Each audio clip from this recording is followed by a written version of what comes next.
आजच्या काळात कर्ज घ्यायचे सोपे झाले आहे. कोणत्याही वस्तू विकत घेण्यासाठी कर्ज मिळत आहे. आपण लहान कर्ज घेतो त्याचा EMI हा कमी असतो म्हणून ते आपल्याला भरायला सुलभ वाटते. परंतु तेच कर्ज मोठ्या वस्तू विकत घेण्यासाठी घेतले तर त्याचे EMI सुद्धा मोठे असतात. सुरुवातीला हे EMI भरायला सुलभ वाटतात परंतु काही दिवसानंतर EMI भरताना आपल्याला पैशांच्या अडचणी येत असतात आणि त्या अडचणींचा सामना करत असताना आपल्या डोक्यावर खूप तणाव येतो. तेव्हा आपण विकत घेतलेली वस्तू किंवा होम लोनसाठी घेतलेले कर्ज विनाकारण घेतले असे वाटते. कर्ज घेत असताना आपण सध्याचे उत्पन्न काय आहे त्यामध्ये आपला घरखर्च वजा करता आपली सेव्हिंग होत आहे याचा विचार करून कर्ज घेत असतो. समोर इन्क्रिमेंट झाल्यावर पगार वाढणारच या हिशोबाने आपण नियोजन करत असतो. परंतु इन्क्रिमेंटच्या पर्सेंटेज सोबत महागाईचे पण पर्सेंटेज वाढणार आहे याचा सुद्धा विचार करावा. आपण कर्ज 10 वर्ष 20 वर्ष ज्या कालावधीसाठी घेतले आहे त्या काळात आपल्याला कोणती कामे करायची आहे याचे सुद्धा नियोजन करणे गरजेचे आहे. समजा मुले मोठी झाली तर उच्च शिक्षणासाठी पैसा लागणार आहे. मुलांचे किंवा मुलींच्या लग्नासाठी पैसा लागतो. तर हॉस्पिटलचा खर्च हा लागतोच किंवा आपत्कालीन अडचणी येत असतात. असे समोरचे नियोजन करणे फार महत्त्वाचे आहे. कर्ज घेणं वाईट नाही परंतु त्याचा वापर तुम्ही कशासाठी करत आहात ते समजणं फार महत्त्वाचं आहे. कर्जाचा वापर आपण 2 प्रकारे करू शकतो. एक म्हणजे असेट आणि दुसरं म्हणजे लायबिलिटीज. यांच्याबद्दल तुम्हाला समजलं आणि यानुसार तुम्ही तुमच्या आयुष्यात याचा उपयोग करून घेतला तर पैशाचं नियोजन कसं करायचं हे तुम्हाला नक्की समजेल. तर चला मग याबद्दल जाणून घेऊया. असेट म्हणजे मालमत्ता. कर्ज काढून त्याचा वापर जर आपण असेट विकत घेण्यासाठी केला तर त्या असेट तुमच्या खिशात पैसे टाकतात. असेट पासून आपल्याला उत्पन्न चालू होते. असेटमध्ये कोणकोणत्या बाबींचा समावेश होतो ते पाहूया. तर असेटमध्ये आपण कोणत्याही 3 उद्योग उभा करू शकतो. त्या उद्योगासाठी लागणारी सामग्री विकत घेणे, मशीन खरेदी करणे, भाडेतत्त्वावर देण्यासाठी वाहन खरेदी करणे, घर खरेदी करून भाडेतत्त्वावर देणे, कार्यक्रमासाठी लागणारे मंडप डेकोरेशनचे साहित्य विकत घेऊन भाडेतत्त्वावर देणे, शेअर बाजारात किंवा म्युच्युअल फंडमध्ये दीर्घकालीन गुंतवणूक करणे. परंतु तुमच्या आर्थिक सल्लागाराचा सल्ला घेऊन शेअरमध्ये व म्युच्युअल फंडमध्ये गुंतवणूक करावी. थोडक्यात सांगायचे झाले तर असेट तुमच्या खिशात पैसे टाकतात तर लायबिलिटीज तुमच्या खिशातून पैसे काढतात.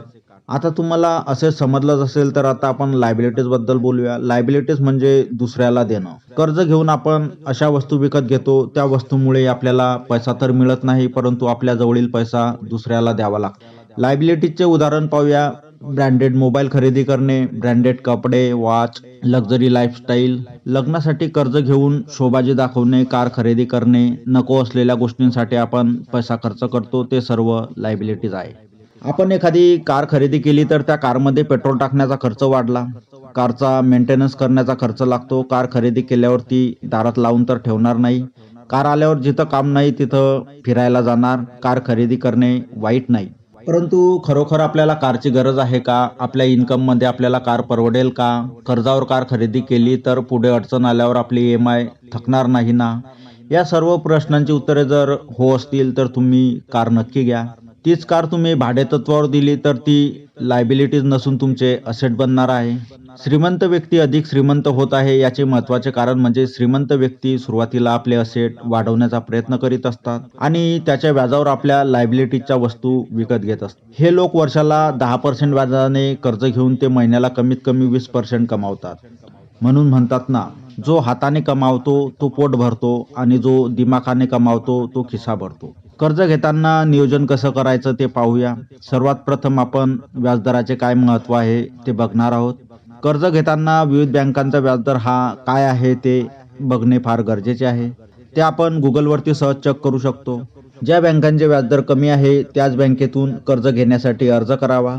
सुरुवातीला आपल्याला कागदपत्रे जमा करण्याचा त्रास होईल पण तो त्रास सहन करून आपण त्याच बँकेतून कर्ज घेण्याचा प्रयत्न करावा. दुसऱ्या बँकेच्या तुलनेत आपल्याला 1% सुद्धा कमी मध्ये कर्ज मिळाले तर त्याचा आपल्याला खूप मोठा फायदा नक्की होणार आहे. त्याचे आपण चार्टनुसार समजण्याचा प्रयत्न करूया. तर आपल्या स्क्रीनवर एक चार्ट दिसत आहे. त्यामध्ये सुरुवातीला लोन अमाऊंट 15 लाख रुपये आहे. व्याजदर हा 8.5% आहे. लोनचा कालावधी हा 20 वर्षाचा आहे. लोन EMI हा 13,017 रुपये आहे. टोटल व्याज हे 16,24,164 रुपये आहे. हे व्याज मिळून भरावयाची रक्कम आहे 31,24,164 रुपये. म्हणजे आपल्या 15 लाख रुपये लोनचे 31,24,164 रुपये आपल्याला भरायचे आहे. आता समोर 9.5% व्याजदराचा चार्ट आहे. त्यात काय बदल होतो ते पाहूया. लोन अमाऊंट आहे 15 लाख, व्याजदर 9.5%, लोनचा कालावधी आहे 20 वर्ष, लोनचा EMI आहे 13,982 रुपये, टोटल इंटरेस्ट आहे 18,55,672 रुपये आणि टोटल भरावाची रक्कम आहे 33,55,672 रुपये. आपण दोघेही चार्ट बघितले, त्यानुसार 1% व्याजदर आपण जास्त दिले तर आपल्याला 2,31,508 रुपये एवढी रक्कम जास्त मोजावी लागणार आहे. तुम्हाला यापेक्षा जास्त EMI भरायला सुलभ वाटत असेल तर तुम्ही तुमच्या लोनचा कालावधी कमी करून व्याजाचा रेट कमी करू शकतो. लोन घेताना क्रेडिट स्कोअर सुद्धा महत्त्वाची भूमिका बजावतो. तुमचा क्रेडिट स्कोअर तुमच्या गृहकर्जावर लागू होणारा व्याजदर स्थापित करण्यासाठी एक महत्त्वाचा घटक आहे. तुमचा उच्च क्रेडिट स्कोअर असेल तर कमी व्याजदरामध्ये तुमचे लोन मंजूर होऊ शकते. त्यासाठी चांगला क्रेडिट स्कोअर टिकवून ठेवा. तसेच नियमित प्रीपेमेंट करा. जास्तीत जास्त डाऊन पेमेंट भरण्याचा प्रयत्न करा. सर्वात महत्त्वाचा मुद्दा म्हणजे आपत्कालीन निधी म्हणजेच इमर्जन्सी फंड आपल्याजवळ जमा असावा. तो फंड किती जमा असावा तर आपल्या महिन्याचा जेवढा घर खर्च आहे तेवढी रक्कम, म्हणजे अंदाजे तुमचा घर खर्च 15,000 रुपये आहे तर ही रक्कम आपले पुढचे 5 महिने निघतील, म्हणजेच 15,000 गुणिले 5 बरोबर 75,000 रुपये एवढा फंड आपल्याजवळ इमर्जन्सी फंड म्हणून अवश्य असावा. आपण सध्याची परिस्थिती पाहून कर्ज घेत असतो, परंतु पुढे येणाऱ्या अडचणी यांचा आपण विचार करत नाही. मोठे कर्ज घेत असताना पुढे मुलांच्या शिक्षणाला किती खर्च लागणार आहे याचे नियोजन करायला विसरू नका. तसेच हॉस्पिटलचा खर्च दिवसेंदिवस वाढत आहे, म्हणून इमर्जन्सीमध्ये आपल्या अडचणी सोडवण्यासाठी आपल्याजवळ पैसे असणे आवश्यक आहे. मी जे बोलत आहे ते काही लोकांना पटणार नाही, परंतु आपल्यावर जेव्हा वाईट वेळ येते तेव्हा आपल्याला पैशांची किंमत समजते. भरपूर लोक वर्तमान काळात जीवन जगतात, भविष्याचा विचार करत नाही, म्हणून अडचणी स्वतः निर्माण करतात. प्रत्येकाच्या घरी नळाला रोज पाणी येते, परंतु इमर्जन्सीमध्ये काही तांत्रिक बिघाडामुळे पाणी येत नाही, तेव्हा त्या दिवशी आपल्याला पाण्याची किंमत कळते. म्हणून आपल्याजवळ ज्या दिवशी शिल्लक आहे त्या दिवशी साठवून ठेवा, मग ते पाणी असो वा पैसा.